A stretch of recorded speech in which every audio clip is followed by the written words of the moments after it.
Welcome to the How to Be Awesome at Your Job podcast, the show where brilliant professionals share how to sharpen the universal skills required to flourish at work. Enjoy more career fun, wins, meaning, and money with your host, Pete Makaitis.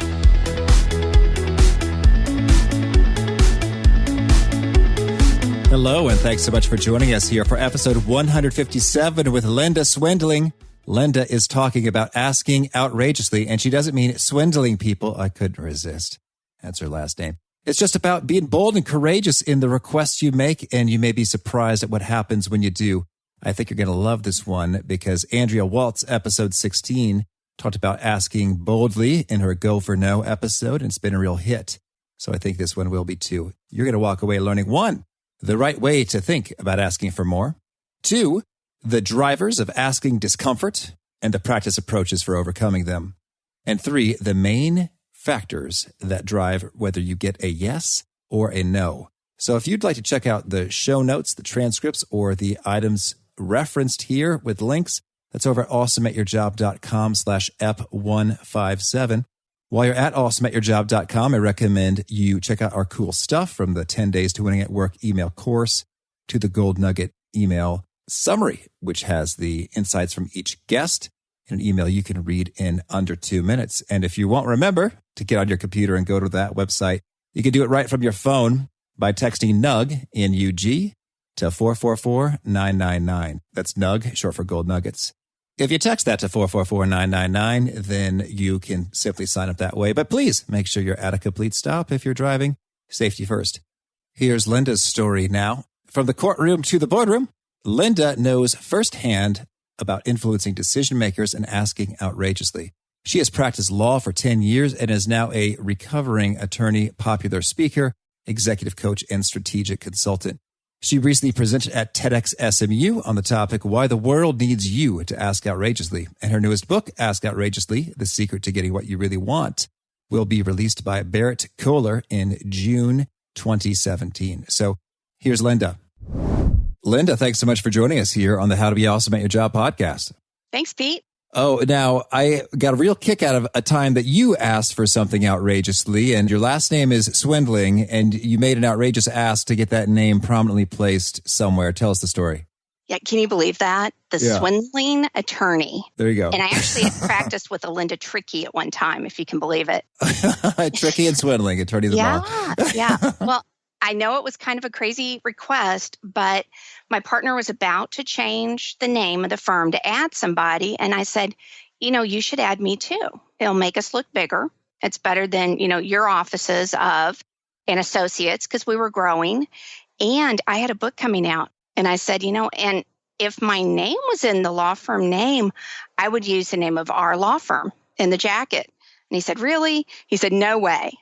And then he went home and thought about it, and might have had some influence from another decision maker, like the one he was married to. All right.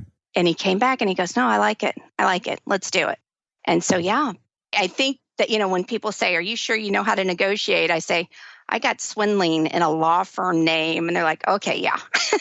Oh, that is fantastic. Great, huh? And so now I love the title of your upcoming book here, Ask Outrageously. And this reminds me of one of our most popular episodes ever was Andrea Waltz with Go for No, which was a hit, episode 16 there. And so I think there's more to be said about going for it. And so tell us, what do you mean by outrageously when you say ask outrageously? It's actually ask for more than you think you deserve. Ask outside your comfort zone. And a lot of us hold ourselves back for all sorts of reasons. But ask for more and see what happens. And really get into the practice of asking for more and just seeing how it lands and what happens. Okay, now that's an interesting phrase, more than you think you deserve. So can you give us an example of how that can come to life? Sure. Salary negotiations. All right. You are about to be hired and you're in salary negotiations and you say, well, to yourself, maybe I should just accept what they're offering. They probably know what the market is. No. Ask for something more. Ask for more vacation. Ask for better benefits. Ask for moving expenses. Ask for, a bigger pay increase. Because here's what happens. We had many, many respondents that said, wow, I should have asked for more when I was hired. Because later on, I found out everybody else's starting salary was more, they got more vacation, or I could have had it if I just asked. Okay. Understood. And so I guess I'm thinking about the nature of more than you think you deserve. I guess what I'm imagining from a salary perspective is, okay, I've done my research on, all the websites and I have a sense for the salary range. And then I don't know, I think if I were in those shoes and I asked for a number that was clearly above the range, I might be thinking or wondering, I don't even know if I believe it myself, that I should have it. And so how do you tackle that one? You tackle it by not making that your very first outrageous ask. Okay. That's the very first thing. You've got to get into the habit of everywhere you go asking questions and asking for a little bit more. So I think that's one of the biggest problems. People wait to negotiate and ask for things until it really counts. And that's crazy. Okay. It needs to be, just second nature. You just ask. So that would be the first thing I would say. Secondly is you want to have a good story behind why do you deserve more? So perhaps it's something that you learned that nobody else has, or maybe, if you're asking for a raise, perhaps it's the expertise you bring or the outcomes you've already had. And you say, based on this, I'm going to be able to do more in the future for you. Or I'm going to be able to do these things in the future. So it's showing them, I'm worth it because I'm going to bring these things to you. Okay, very good. And so then can you share with us some everyday living life times and examples in which you might get some of those practice reps in of asking for a little more? Oh, absolutely. You want to hear the one thing that people won't ask to do? Well, how can I say no? Yeah, we do very much want to hear that. This is the biggest. This is more than asking to borrow money. This is more than asking someone out on a date, in your personal life. This is more than asking for a raise. Take a big deep breath. Here we go. The biggest thing people will not ask for is to cut in line. Okay. Yeah, can you believe that? Think about it. When you're grocery shopping and you've got a big cart full of stuff, a big buggy full of food, and you see somebody behind you with just 2 items, don't you say, hey, please go ahead of me? Mm-hmm. Yeah. Most people, though, won't say, do you mind if I go ahead of you? Is that crazy? Yeah, it's interesting. In some ways, I feel it in my belly that would be hard to do. But at the same time, my rational brain knows that that's really low stakes. Like the worst you're going to get is a disgusted look. And they say, are you kidding me? No. Like that's the worst that's going to happen from a total stranger. Right. And to increase, all you have to say is because. Believe it or not, there's a study. Yeah. You just say because. And it can be even, because I've got an errand to go run or because I'm running late on time. You can even say because I don't like waiting in lines. I mean, that's crazy, but just anything that follows the because. So you're at the grocery store. You pick up one item and you go stand behind someone with a big cart full of things and say, hey, do you mind if I go ahead of you? I'm just picking up this one thing, which is true because you've just picked it up. That's right. And see what happens. You may have heard this before. Go somewhere where people are used to others asking. So you want to go to a flea market. You want to go to a garage sale. You want to go somewhere where people are constantly asking for things. And, I used to, when my kids were young, I would go and buy Little Tikes toys, which are the dinosaur bones, right, of our generation, because those plastic things are never going to dissolve, the little slides and the cars and all that. And I would short myself. I'd only put $10 in my pocket or $5, and I would go up and I'd say, oh, I see that this is $35. Would you take $5 for this? Worst case, what are they going to say? No way. Right. And that's fine. Yeah. Because I didn't need it, but I've practiced. And so you want to practice asking until you get a no. Back to the grocery store. You're at the grocery store. Ask somebody something simple like, hey, which tomato looks better to you? This one or this one? Or, hey, I noticed you have this bread in your cart. Do you like this bread? Because I haven't tried this brand. Or go to the deli counter and say, hey, I know that these are all on sale. Which 3 do you like the best? Or what's your favorite out of this one? And ask people, just ask them outrageous questions. Mm-hmm. Think of somebody Have you ever gone into a store and they won't even make eye contact with you? They're on their phone or they're talking about their dates or whatever it is. Oh, sure. Yeah. Say, hey, I hate to interrupt you. And, would you mind helping me with this? Just ask them, interrupt them. Now you say them and they. Are you talking about shoppers or the people who are supposed to be assisting you? The salespeople Okay. that are supposed to be helping you, or well, the that's stalker. Fair. It's kind of like a stalker, as not stalker, but stalker. One who S-T-O-C-K. stalks. Right. You're putting things on the shelves, person, not the one following you around. Right. And say, do you mind? And they'll say, yes, it's on aisle 13. Do you mind showing me where that is? Would you show me where that is? I mean, what are you doing? You're giving them a chance to serve you better. That's perfect. So little things. May I have a free dessert? When fast food is not fast, have you ever sat in a fast food line? When I get up to the line, I say, that really wasn't fast. Do you mind? And I'll ask them for something. Adding some fries to my order for free? Upgrading me to this? Giving me a hot apple pie? Whatever it is, whatever restaurant you're at. And see what they say. And if they say no, that's all right. It probably wasn't good for you anyway. But if they say yes, it's a win. You've practiced.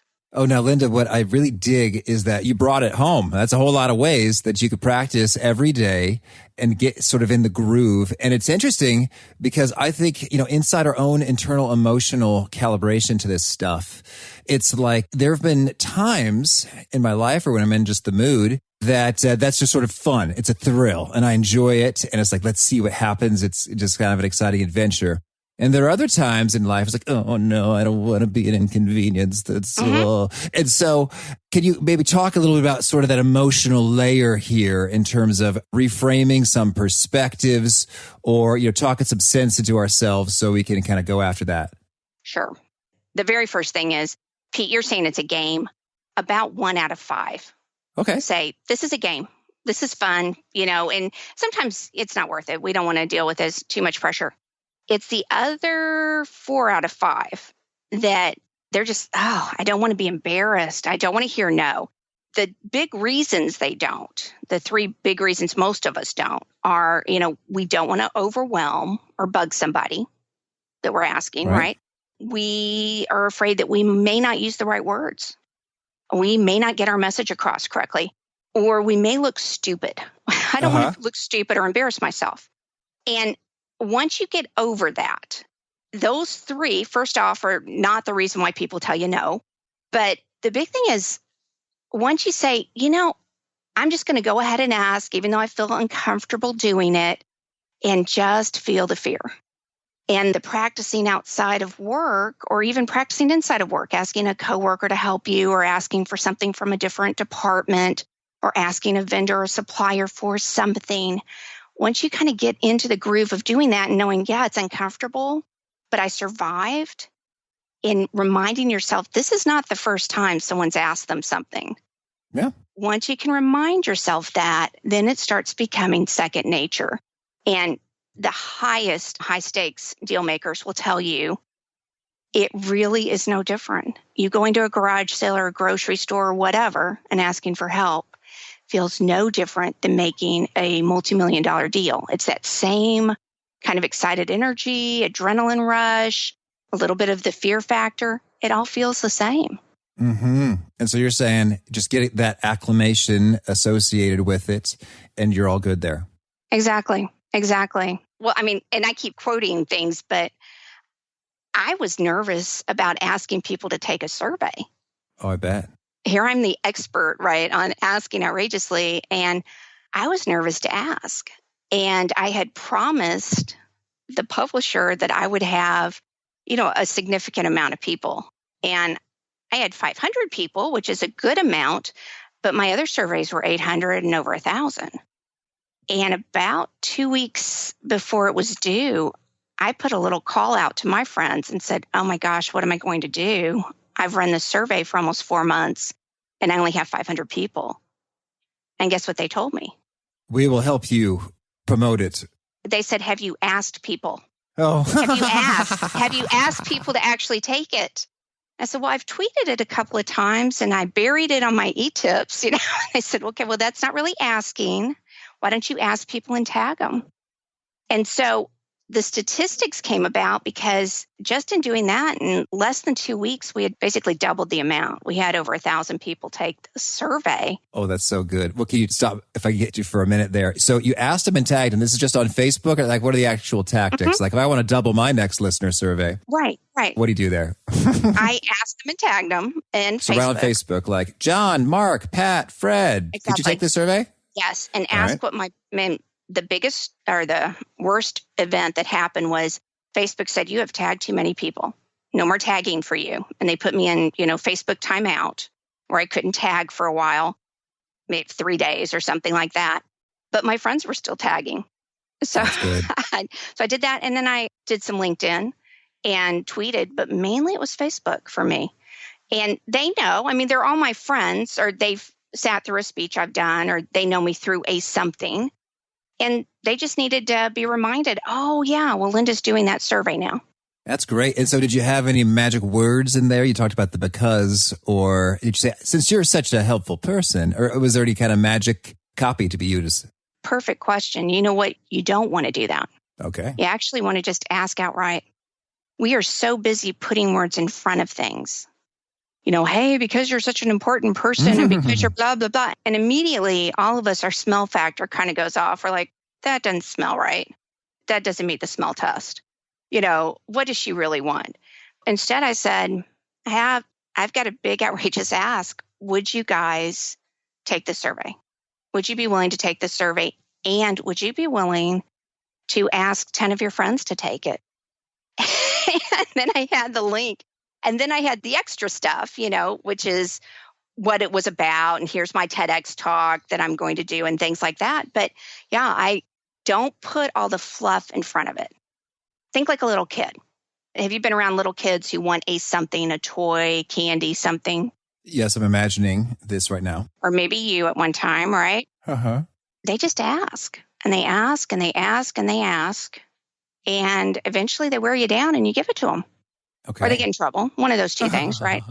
But we're so busy trying to perfect exactly the way we say it or making sure we've done our research. In fact, that's one of the biggest pitfalls. The biggest response we got on something was, how do you get ready? How do you feel more confident, when you're asking big? And oh my gosh, we had 800 and some odd people say, I know all the details, or I've done all my research. And that has little to do with why people tell you no. Okay. And what are the main drivers between the yes and the no? Well, what we think are, we think I didn't have all my research, that maybe I asked them at the wrong time, or they didn't have money. Those are kind of what we think it is. All right. No, it's two things. One is people say, when this person came to me, I don't trust them. All right. I don't respect or trust them. And so if I don't like, trust, or respect you, and that's what you should be doing, is building your rapport with me, having me trust you, doing some trustworthy things instead of piling details and research on me.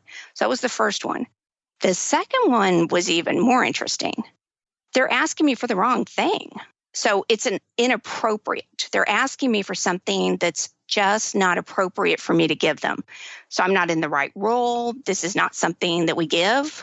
You've just targeted the wrong person for the wrong thing. So those two were just big ahas. So we're all worried about, here I'm going to pile on some more information and I've got to time it exactly right. And boy, they better have the money. And that's not what it is. It's, I would have given it to them if I liked them, if I trusted them, if I respected them. I don't even know them. Mm-hmm. Or, she's asking me for something that I just can't give. It's like going into a hardware store and saying, I'd like a chicken fried steak, right? You're not going to get it there. And so that was a big surprise. And I saw it. So that's part of your preparation, right? Is figuring out who's the right person and can they give me what I'm asking for? And so I guess when you talk about the reasons for people saying no, I think in a sort of a sales context, maybe this just falls into the category of inappropriate. But I'm just thinking, we're going with somebody else who's a better fit. Mm-hmm. Depending how broad we make that inappropriate category, I guess we could subsume that. But are there other top reasons, or these are the two? Those are the two. There is one that's, kind of deals with the information gathering. It's the person can't respond. intelligently to the questions about their request. They're making a request, and then I ask them for some follow-up that any ordinary person should know, and they can't even respond to me. So, a lot of times consultants or salespeople or independent people, someone will say, well, how much do you charge? And instead of saying, I'm $100 or whatever the fee is, I'm $100,000, we hem-haw around. Well, it could be this, it could be this. And people are like, you don't even know what you charge? I know what I charge, So it could be that. It could be that you say, well, what are you going to use this for? So why is this important? And they look at you with just deer in the headlight kind of looks, kind of stares. I don't know. Well, I don't know is they didn't know enough about their request and why they wanted it. Mm-hmm. But usually most people will grant. It's amazing. People just grant you things just by asking. Okay. Well, so now I think there's another bit of potential resistance here in terms of folks who might not just kind of run and sprinting towards, full-blown outrageous asking. And that could be that we don't want to feel like a taker in aggregate, I guess, in terms of there could be an individual request and maybe we should just get over it. Like, okay, people are not as cold and unyielding as you make them out to be. There, people are generally willing to help. But I think that we also don't want to be just sort of takers in terms of I just sort of am greedy or kind of getting everyone else to do my stuff for me or whatnot. So how do you respond to the, I don't want to be that kind of a person sort of resistance piece? Right. Well, that is a common. People are much more comfortable, 2/3 so, of asking for someone else. They're making the same request, but they're making it on behalf of someone else. So I can ask for money for a donation for an organization, but not for myself. Or I can ask for some consideration, think about this employee under my care instead of asking for myself. Same request, just it benefits others. So there is that greediness. We're so worried about being greedy. And, we've been socialized to do this. We have been educated that it's better to give than to receive. It's better to do what's best for our country than do what's best for us, right? So that is ingrained. A lot of us have it in religion. But there's also lots of things that you are raised with that counteract that. So that's one of the primary things. Everybody points, let's say it's Christianity. Everybody's pointing to the Bible. Oh, you're supposed to be humble and give and everything else. Yeah, but there's all these voices about, or all these passages, verses about ask and you shall receive, knock and the door will be open, seek and you shall find. So that's one thing, is looking at the conditioning and saying, that's interesting. I wonder where that came from. I wonder why I think that would be greedy, where if someone asked me, that wouldn't be greedy for me. Okay. Just flip it. Sure. Yeah. And there is a workaround. And the workaround is this. Let's say you do want to ask for a raise, because that's one of the most popular requests. And by the way, the odds are in your favor, Pete, if you ask for a raise. Did you know that? Do tell. How much so? Yeah. By 1% more. Okay. 51%. Yeah, 51% of the people ask for and received a raise. And out of that, 9% of those people got more than what they asked for. All Crazy, right? That's great. Yeah. So that's in your favor. So a workaround for you for raises, let's say, is think about who else will be touched, will be benefited if you get that raise. So if I get that raise, my family and I can move from this apartment to a home. If I ask and get more vacation, I will be able to take a trip finally. If I ask and get something on my behalf, who else? So for me, a workaround in law school, when I was so scared to ask questions, everybody was rolling their eyes, oh my gosh, what stupid questions being asked now. I had two workarounds. One was there's other people in this classroom who don't know this. Okay. I'm not the only stupid one here, right? So when I ask a question, it helps other people. It benefits other people. The other workaround was, what's worse? What's worse? Explaining to your husband, who's also going to school and delivering pizzas so that you all can stay in school, that you were too scared to ask a question about something you didn't understand. Is that worse than asking a question and being embarrassed in front of these people that can't hire you? Yes, it was. It was more embarrassing to say, Hey, honey, I flunked out of law school because I wouldn't ask a question. So, that is another workaround. What's worse? Living with a salary, working with this team, living in this area, whatever it is. What's worse than asking? Mm. And if you can worst case it and say, no, this other thing's worse. I'd rather know. I'd rather ask and be a little uncomfortable for a little bit than have to live with the result if I don't. And, that's one more thing. A third of us have not asked for something big and then watch somebody else get it. Okay. All right. That's persuasive. So, now maybe you could demonstrate for us, and this will probably be very short and quick and easy based on what we've discussed. So let's say here you are, you're in the workplace, you need some help from someone else in another department. How would you demonstrate a model ask for that assistance? So if I can, I want to go face to face. Okay. And I'd walk up to them and say, I need some help, or can you help me? Or what's the process to do this? And I would just ask them. I wouldn't build it all up. I wouldn't tell them why it's in their best interest. I would go and ask them. I'd have the backup, well, why do I need to help you? Well, it's in both of our interests because this is going to make us work smoother, or this will allow you to not be part of this, team. But I would just flat out ask them first, and then just wait and see what happens. And this is a big one, Pete, do not put 2 or 3 asks ahead of it to try to build up. Don't do a lot of talky to get them to like you. Just say, hey, Pete, I've got a request. Can you get these reports into me at 2:00 on Mondays? And you say, well, that's really rough. Well, Pete, we have a 3:00 meeting every Monday, and that way I could give them the updated forms. Oh, okay. A lot of times you just need the reason. So just ask them, see what they say. They don't even know. We are so afraid. And the big thing is people don't even know what we want. We've been thinking about it for months. Give them an opportunity to respond. And even if they respond no, it may be because they need to think about it a little bit longer. Okay. Very good. Thank you. Well, Linda, is there anything else you want to make sure to mention before we shift gears and hear about some of your favorite things? Oh, absolutely. Yeah, absolutely. All right. So the big thing for a lot of people say, oh, well, women don't ask. And there's actually books and studies about that. What women are afraid of a lot of times they're afraid of the word negotiation. Ooh, does that sound like a swear word? Negotiation. Oh, so scared, right? It's too long for most swear words. It's way more than 4 letters.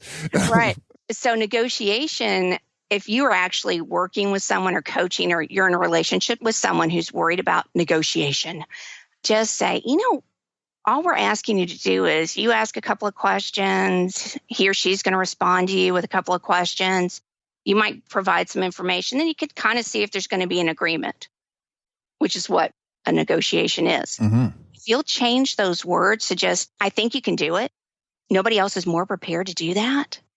Go ahead and just ask and walk them through that. A lot of the encouragement is what people said, if someone would just encourage me, I'd be better. I'd be better asking, or, I just hadn't ever had someone say they saw me as a leader, or they saw me as someone that could ask for something like this. So that's a big one. And another one is, we are no different in our personal life or our professional life when it comes to asking. It's about the same. Statistics say, you're about as effective in your personal life as you are in your professional life. So if you feel more comfortable personally asking, then start beefing it up in professional and say, you know what? The statistics say it's still the same. Just talk yourself into it. Right. That's good. And I believe it. I mean, on the one hand, it's surprising. On the other hand, it's kind of like, well, that guy or gal who is one way in the grocery store is the same person at work. And so if that's sort of a comfort thing or a fun thing for them, it seems quite natural that it flows both ways. Yeah. I would give you one more on that one too is, when you're asking outrageously all over at the grocery store, wherever you just said, just look for the decision makers. Look for those managers, those leaders, see if you can spot them and ask them outrageously. Because often they're used to it. They're so used to people asking, and you almost want to watch and see how they turn you down. They're not offended. Can I have an upgrade to my hotel room? Oh, I'm sorry, we're sold out. sure, is there anything else you could do? You can ask them, just see what happens. You're not going to offend them. You're not going to embarrass them. They get asked all the time. Just watch them. Just stand there, observe, and watch them. And once you start dealing with the decision makers, you'll be able to start spotting them at work instead of those people that just waste your time. Okay, very good. Thank you. Well, so now could you share with us a favorite quote, something you find inspiring? Yeah, I love that quote by Ben Swindling. Success is not a destination, it's the journey. Love that quote. That's why my company's journeyon.com. It's what gave me permission to leave the law and go and do something else. Your career is part of your journey. Just you're responsible for it and just continue on your journey. And sometimes you're in fast track and sometimes you're taking the little, rest stop and resting. Sometimes you exit altogether for a while. But just remember that what you've got and what you've learned, those weren't mistakes. Those were learning opportunities, part of your journey. Mm-hmm. All right. Thank you. And how about a favorite study or experiment or bit of research? Right now, I love mine, right? Because Okay. I have several. The Ask one is good on askoutrageously.com. But if you have some leaders that are looking for high performers, you might have them look at the drivehighperformance.com study. There's one there. And the complainer study, that was the one that really surprised me. So that's at stopcomplainers.com. So I have 3 that, I was surprised about some of the studies and the backgrounds. Mm-hmm. Well, now, if you may, what should we know about driving high performance real quick? Yeah, high performers, most people will give promotions and they're looking for, when they're hiring, people who can solve problems, people who are self-starters, good communicators, and the top high performance quality people are looking for is how well do you play in the sandbox with others? Basically, what kind of person do you show up at work? Are you positive? Do you pitch in and help others? Mm-hmm. All right. Thank you. And how about a favorite book? Well, gosh, Getting to Yes has always been a favorite book of mine. I love Getting to Yes by Fisher and Ury. It's a negotiations book, and it's kind of the seminal work on how you do win-win negotiations. Oh, thank you. And how about a favorite tool, whether it's a product or service or app, something that helps you be awesome at your job? Yeah, I use Constant Contact to stay in touch with people. I send out an e-tip every month, and there's a feature on it that most people don't know about. It's a text back feature. So if you have people in sales or people who do presentations, they can text and then receive an email prompt. And I can give it to you all, and you'll pretend it like you're my, last participant if you want, just to see what it looks like. Would that be helpful? So I send a text to a number, and then I get a text back, which tells me to what happens? Email to email. Yeah. So let me give it to you. So you would put in the 2-line, like instead of 2 Linda, you'd put 42828. So 42828. Okay. And then like the body of the message, I have a word ask, A-S-K. So you hit that send button. It comes back to you and it says, thank you for sending us this. If you want Linda's bonus materials, please put in your email now. Oh, yes. And then you put in your email, you send it, and then it gives you some, tools that you would, for me, they're kind of hard to find. I have these websites, and so I link them to tools. And then it says, if you want to continue getting e-tips every month, you can get e-tips. And a lot of people don't know Constant Contact has that text feature in it. And, that's what we use to stay in touch with everybody. Oh, that is really handy. Thank you. And how about a favorite habit? Favorite habit. My favorite habit is having virtual coffee. Have you ever done a virtual coffee break? So I probably, like a lot of people, I have friends in different parts of the world or even, different parts of the city. And so we'll just set up just like we were going to have a coffee meetup or whatever, and we'll just sit and catch up and have a cup of coffee, and we'll set it up like an appointment. And I'll block everything off, and we'll do a virtual coffee meetup and just sit and relax and talk to each other. So they are on Skype or FaceTime or phone, and you're holding a beverage? Yes, I'm holding a beverage. Okay. Sometimes an adult beverage, yes. But yeah. Yeah. Beer time. Yeah. Virtual beer time. Yeah. Okay, very good. And how about, is there a particular nugget or piece that you share that seems to really resonate and connect with people in terms of they're taking notes, they're nodding and all that? Sure. the biggest one is if you're not hearing no, you're not asking for enough. You should be going to the no, All right. And then the other one is you're responsible for your own career. Nobody is going to look out for you like you will. And that can feel very, at times, greedy. You use that word, but just remember that you really are responsible for making sure you get the training, making sure you've got the opportunities, and asking. Okay. And Linda, if folks want to learn more or get in touch with you, where would you put them? Yeah, I would send them either to my websites. They have connections. So lindaswindling.com or askoutrageously.com. Or if you're more of a Twitter person, at Linda Swindling is how I'd love to touch base with you guys. Okay. And do you have a final challenge or call to action for those seeking to be awesome at their jobs? I do. I've got the 24-hour challenge. So the 24-hour Ask Outrageously challenge is this. You've heard this material. I double dog dare you in the next 24 hours to go ask outrageously at least 3 times. Go ask for something more than you think that you deserve. And 2 of them have to be professional. Go ask. And if you want to report your results, tweet. You can tweet me at Linda Swindling and do like hashtag Ask Outrageously or something. But I want to see what you'll get. You'll be shocked. Most people report they have gotten their raise, or they got a client to close a deal, or someone, returned a phone call, or they took a coworker to lunch. But 24 hours from now, ask outrageously at least 3 times and see what happens. Okay. Very good. Well, Linda, this was so much fun. Thank you. And keep on asking. Thanks, Pete. Ask outrageously. Probably the line that stuck with me the most from Linda is, I'd rather ask and be a little uncomfortable for a little bit than have to live with the result if I hadn't asked. That's potent. And I've lived it, whether that's in times of back in the day when it comes to dating, I'm married now, or whether it's in the realm of negotiations, salary, money stuff.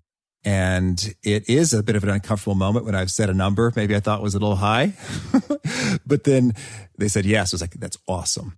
And that was much more comfortable to survive that for a little bit and then enjoy the increased compensation in the given engagement coming forward. So I hope that enriched you as well. And again, if you'd like to check out the show notes, the transcripts, the links to items that we referenced, that's over at awesomeatyourjob.com/ep157.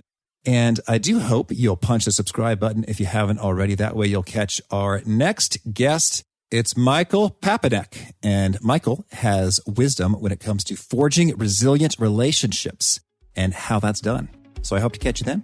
And peace. Thanks for joining us for today's episode. To get the most out of this conversation, visit awesomeatyourjob.com to find today's show notes, transcript, and infographic summary cheat sheet. For more entertaining professional skill sharpening, be sure to subscribe to catch the next episode of How to Be Awesome at Your Job.